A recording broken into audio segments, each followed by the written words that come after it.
કે એ પરિવાર પ્રત્યે સંવેદનાઓ તો છે જ, પણ હું એ ગુજરાતના તમામ પરિવારોને પણ હું વિનંતી કરું છું કે જે શિક્ષકો તમારે ત્યાં બીએલઓની કામગીરી માટે આવે છે, તમારું એ મતદાર યાદીમાં નામ છે નથી, સુધારવાનું છે, જે કંઈ એ કામ માટે આવે છે, સરની કામગીરી અત્યારે ચાલી રહી છે, બીજું કંઈ ન કરો તો કંઈ નહીં, એટલીસ્ટ એને એક પાણીના ગ્લાસનું પૂછજો.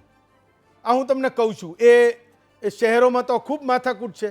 લોકો કોઈ અજાણ્યા વ્યક્તિને જોવે તો પહેલાં એ જાળી પણ નથી ખોલતા, એ લોખંડની જાળીની આરપાર લોકો વાત કરતા હોય છે. હું એ ગુજરાતના તમામ લોકોને એ પ્રાર્થના કરું છું, હું વિનંતી કરું છું કે તમારા આંગણે આવનારો બીએલઓ સૌથી પહેલાં એ તમને એવું કહે કે હું બીએલઓ છું અને ચૂંટણી પંચના આ કામ માટે આવ્યો છું, તો સૌથી પહેલાં એને પાણીનું પૂછજો.